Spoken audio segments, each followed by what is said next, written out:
The gravitational stabilizers in Orla's exoframe whirred softly as Jackson hoisted her onto his back. It was 7:47 a.m. on New Terra, and the morning sun cast long shadows across the settlement's prefabricated streets. You know, Jackson grunted, adjusting her weight, the school is only installing those anti-grav ramps next semester. You'd think with all this advanced alien tech around, they'd have done it sooner. Orla's pale blue fingers tightened around his shoulders. Her people, the Valorians, possessed skin that shimmered like moonlight on water, but hers had dulled since the accident. The neural degenerative condition had stolen her ability to walk 3 years ago, right after her father's death in the mining collapse.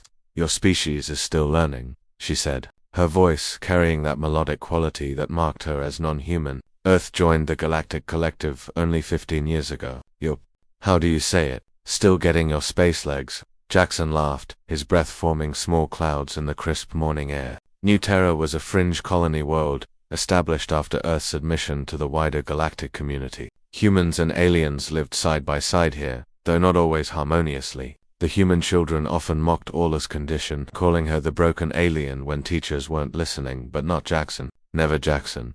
He'd started carrying her to school 2 years ago, after watching her struggle with her malfunctioning exoframe in the rain. His parents had warned him not to get involved with the alien welfare cases, but Jackson had a stubborn streak wider. Then the Kepler rift. Mum says she might get overtime at the processing plant this week, Jackson said as they passed the morning market. Vendors were already hawking their wares, earth vegetables growing in hydroponic farms, alongside strange alien fruits that pulsed with bioluminescence. If she does, maybe we can finally afford that new stabilizer module for your frame. Orla's heart clenched. Jackson's family struggled financially, yet they'd been saving for months to help her. Meanwhile, her own mother worked double shifts at what she'd told everyone was her administrative position at the Colonial Governance Office. What Jackson didn't know, what no one on New Terra knew, was that Orla's mother, Empress Vayara of the Valorian Supremacy, controlled over 40% of the known galaxy. The accident that had killed Orla's father hadn't been an accident at all. It had been an assassination attempt, one that had stolen her father's life and destroyed Orla's nervous system. Vayara had hidden them both here, on this insignificant fringe world, while she hunted those responsible. She'd taken a false identity, lived in a modest apartment, and worked a menial job to maintain their cover. And every day, she watched through concealed surveillance as this impossibly kind human boy carried her daughter to school. We're here, Jackson announced as they reached the steps of Galileo Secondary. The building was an ugly concrete structure, nothing like the crystalline towers of the Valorian home world, ready for another thrilling day of quantum mechanics. With Mr. Hendricks teaching, Orla smiled. I'd rather calculate wormhole equations by hand.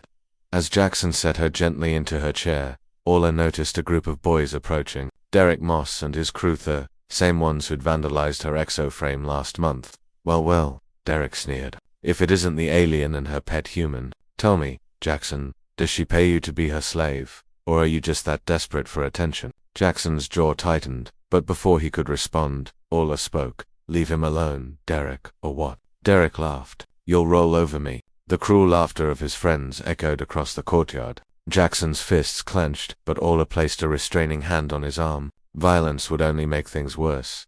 That evening, as Vayara prepared their modest dinner of synthesized protein and rice, she reviewed the day's surveillance footage on her hidden quantum communicator. She watched Derek's harassment, saw Jackson's protective stance, observed her daughter's quiet dignity. The device in her hand could summon a battle fleet capable of glassing entire planets. One word from her, and Derek's family could disappear to a prison asteroid. Another command, and Jackson's family would never want for anything again. But she'd learned something during these years of hiding. Power wasn't always about force. It was about knowing when to act and when to wait. Mum, Orla called from her room. Can you help me with this homework? Vayara deactivated the communicator and smiled. Of course, sweetheart. The next morning, Jackson arrived to find Orla's exoframe gleaming with new components. Her eyes were bright with suppressed excitement.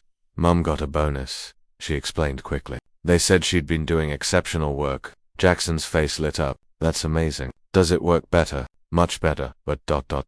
Orla hesitated. Would you still carry me sometimes? I've grown rather fond of our morning conversations. Jackson grinned. Absolutely. Besides, someone has to make sure you don't calculate your way into a black hole while walking.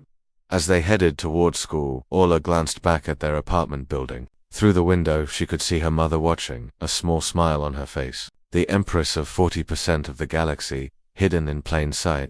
Learning what true wealth really meant. It wasn't measured in star systems or fleets or technological supremacy. It was measured in moments like these, in the willing sacrifice of one person for another. In friendship that transcended species, in the simple human act of carrying someone who couldn't walk. And perhaps, Orla thought as Jackson made another terrible joke about quantum tunneling. Her mother was discovering that the greatest power was knowing you didn't always have to use it.